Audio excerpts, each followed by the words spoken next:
India news में आपका स्वागत है। आप देख रहे हैं सुपरफास्ट 100। मैं हूं आपके साथ मैत्री त्रिपाठी। नमस्कार, मैं हूं राशिद। करेंगे बड़ी खबर से शुरुआत। हरियाणा के करनाल में दिल्ली के कारोबारी की संदिग्ध हालत में मौत हो गई है। संजीव भसीन नाम का ये कारोबारी है जिसकी मौत हुई है। BMW कार में खून से लथपथ संजीव भसीन पड़े थे और अस्पताल में उन्होंने दम तोड़ दिया। पुलिस को उनकी BMW कार से पिस्टल भी मिली है। पुलिस इसे पहली नजर में खुदकुशी मान रही है, हालांकि हत्या के एंगल से भी जांच की जा रही है। दिल्ली के रमेश नगर में कारोबारी संजीव भसीन के घरवाले सदमे में है। जैसे ही घरवालों को संजीव की मौत की खबर मिली, मातम पसर गया।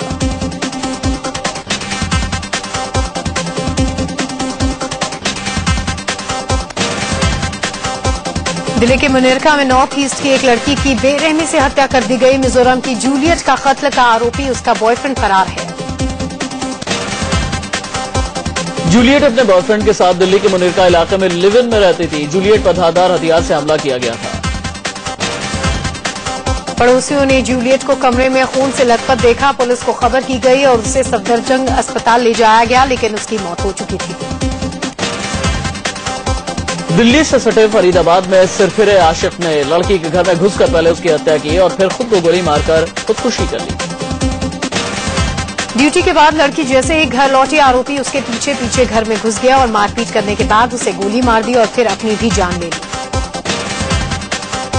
पेशे से डॉक्टर सिरफिरा आशिक शादीशुदा होने के साथ साथ 2 बच्चों का बाप भी था। जब लड़की उसके घर में किराए पर रहती थी, तभी से वो पीछे पड़ा था। दिल्ली में महज एक मोबाइल चार्जर के लिए दीपक नाम के एक छात्र की हत्या कर दी गई। 12वीं में पढ़ने वाला दीपक अपने घर का इकलौता बेटा था। दरअसल झगड़े के बाद दीपक के दोस्त अमन ने उसका मोबाइल चार्जर जमीन पर पटक दिया। इसके बाद दोनों में मारपीट शुरू हो गई और दीपक की जान चली गई।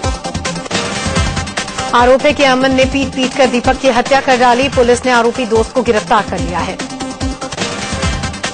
दिल्ली में रोडरेज में एसीपी की पिटाई करने के आरोपी दोनों लोगों को कोर्ट में पेश किया जाएगा। वहीं नाबालिग आरोपी को जुवेनाइल होम भेजा गया है। कार टकराने से शुरू हुए विवाद में आरोपी परिवार ने दिल्ली पुलिस की स्पेशल सेल के एसीपी अमित कुमार की लात फूसों लोहे के रॉड से पिटाई कर दी।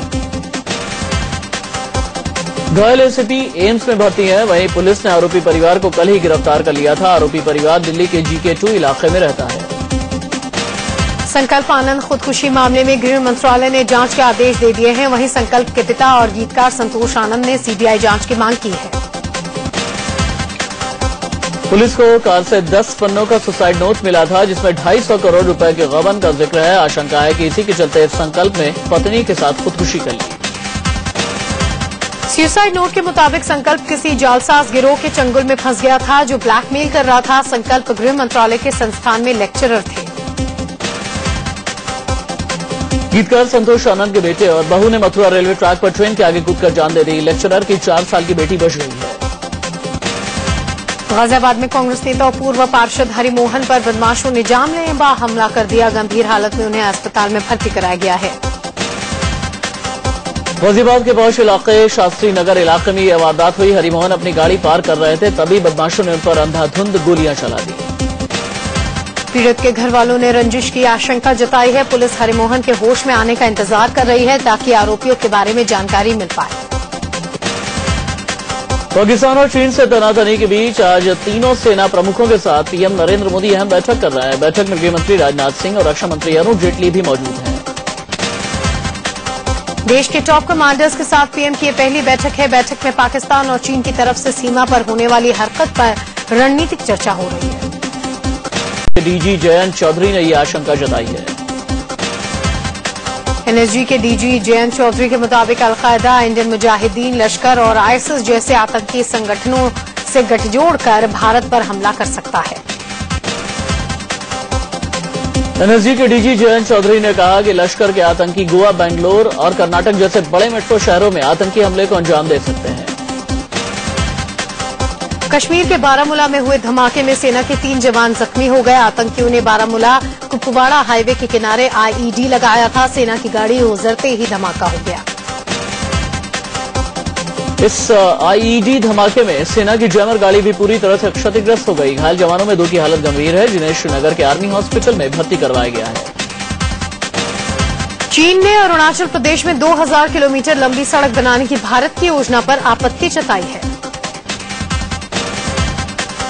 चीन के प्रवक्ता ने कहा कि चीन और भारत सीमा के पूर्वी हिस्से पर विवाद है, पहले इस मुद्दे को आपस में मिलकर सुलझाना चाहिए। गृह मंत्री राजनाथ सिंह ने चीन को घुसपैठ पर करारा जवाब दिया। राजनाथ ने कहा कि भारत को कोई धमका नहीं सकता और भारत प्रतिक्रिया नहीं क्रिया करेगा। पश्चिम बंगाल के बर्धमान में एनआईए एनएसजी की टीम ने एक बड़ी साजिश नाकाम की और एक घर से भारी तादाद में विस्फोटक बरामद किए।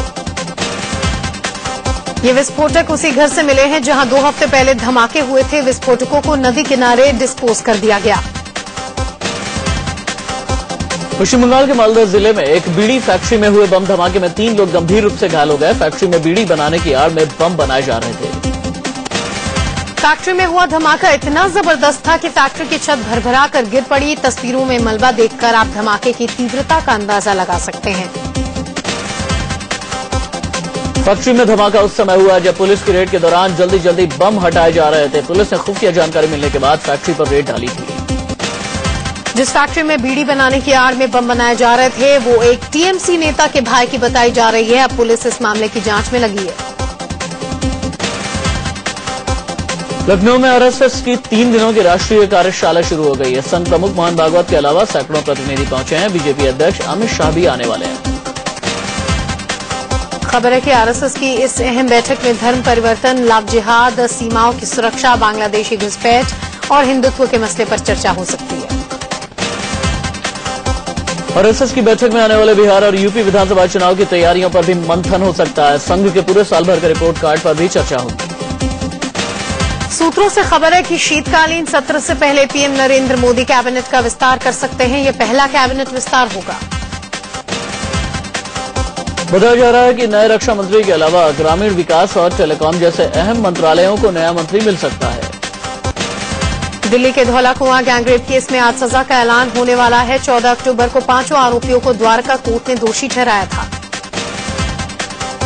ये मामला साल 2010 का है। कॉल सेंटर में काम करने वाली लड़की जब घर लौट रही थी तो उसे अगवा कर 5 लोगों ने गैंगरेप किया था।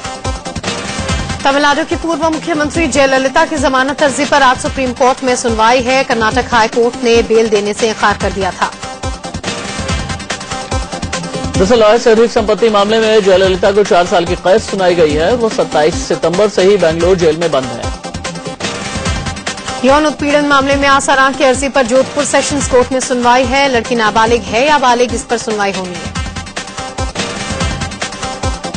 आगरा में सड़क हादसे में 3 लोगों की मौत हो गई। मरने वालों में 2 महिलाएं और एक 2.5 साल का मासूम बच्चा भी है।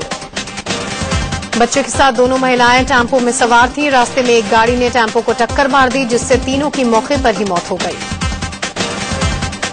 कानपुर में बाइक सवार 2 युवकों को एक ट्रक ने टक्कर मार दी। हादसे के बाद खाली वक्त 2 घंटे तक सड़क पर तड़पते रहे लेकिन लोग तमाशबीन बने रहे। हादसे के बाद पुलिस एम्बुलेंस को फोन किया गया लेकिन कोई नहीं पहुंचा। खबर मिलने के बाद घर वाले आए तो वो घायलों को लेकर अस्पताल पहुंचे। एक बार फिर स्वागत है आपका। खबरों में आगे बढ़ते हैं। महाराष्ट्र के पूर्व सीएम पृथ्वीराज चव्हाण ने अखबार में छपे अपने बयान पर माफी मांगी है। उन्होंने कांग्रेस नेताओं पर ही सवाल उठाए थे। दरअसल अखबार को इंटरव्यू में चव्हाण ने कहा था कि अगर वो भ्रष्टाचार से घिरे नेताओं को जेल भेजते तो सूबे में कांग्रेस का सफाया हो जाता।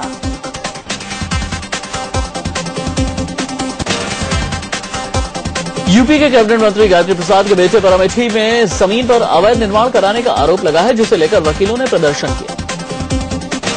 योग गुरु बाबा रामदेव स्वच्छ भारत अभियान से जुड़ गए हैं। बाबा रामदेव ने पीएम मोदी के इस मिशन से जुड़ते हुए हरिद्वार के कनखल में साफ सफाई करवाई। बाबा रामदेव ने जेसीबी मशीन लगवाकर पूरे इलाके की साफ सफाई करवाई और कहा कि वो मिशन क्लीन इंडिया को आगे बढ़ाने के लिए हफ्ते में 2 घंटे सफाई करेंगे। रामदेव ने कहा कि जब पूरा भारत साफ होगा तो देश में धर्म का राज होगा। उन्होंने हरिद्वार और ऋषिकेश को आदर्श के रूप में स्थापित करने का भी आह्वान किया। मशहूर लेखिका शोभा डे ने मुंबई में पीएम मोदी के मिशन क्लीन इंडिया के तहत सड़क पर उतरकर साफ सफाई की। उनके साथ बड़ी संख्या में लोग इस अभियान में जुड़े। वहीं हैदराबाद में भारतीय टेनिस स्टार सानिया मिर्जा ने पीएम मोदी की झाड़ू थामी। सानिया ने सड़क पर उतरकर साफ सफाई की और वहां कचरा उठाया। सड़क पर उतरकर साफ सफाई की। उनके साथ बड़ी संख्या में लोग इस अभियान में जुड़े। वहीं हैदराबाद में भारतीय टेनिस स्टार सानिया मिर्जा ने पीएम मोदी की झाड़ू थामी। सानिया ने सड़क पर उतरकर साफ सफाई की और वहां कचरा उठाया।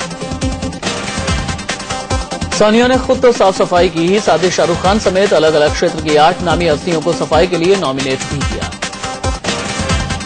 भारत रत्न सचिन तेंदुलकर ने प्रधानमंत्री मोदी से दिल्ली में मुलाकात की। सचिन ने आदर्श ग्राम योजना के तहत एक गांव गोद लेकर उसे आदर्श गांव बनाने की इच्छा जताई।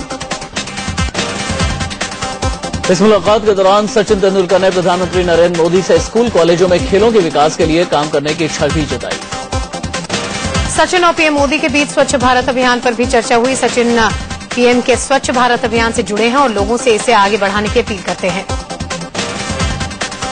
इलाहाबाद के नैनी स्थित सैम हिंगन बॉटम इंस्टीट्यूट के कुलपति समेत 4 लोगों के खिलाफ नैनी थाने में रिपोर्ट दर्ज कराई गई है। कुलपति समेत 4 लोगों पर एक छात्र के अभिभावक से मारपीट करने और जान से मारने की धमकी देने का आरोप है। आगरा के नामी बिल्डर ग्रुप पुष्पांजलि के 1.5 दर्जन ठिकानों पर आयकर विभाग ने छापेमारी कर 2 करोड़ की ज्वेलरी, 38 लाख कैश और 2 किलो सोना बरामद किया। दिल्ली पुलिस ने अगवा हुए निजी कंपनी के मैनेजर को घर वालों को सौंप दिया। बदमाशों ने 4 करोड़ की फिरौती मांगने वाले एक बदमाश को गिरफ्तार कर लिया। गुड़गांव के सिकंदरपुर में नॉर्थ ईस्ट के रहने वाले 2 लोगों की 7 लोगों ने बुरी तरह पिटाई कर दी, जिसमें एक को बैकबोन इंजरी भी हुई है। बिहार के सासाराम में दबंगों ने एक महादलित लड़के को जिंदा जलाकर मार डाला। लड़के की बकरी ने दबंगों के खेत से धान चल लिया था। लखनऊ में बेखौफ बदमाशों ने senior IPS officer Amitabh Thakur के घर में लाखों की चोरी को अंजाम दिया। पुलिस केस दर्ज कर जांच कर रही है।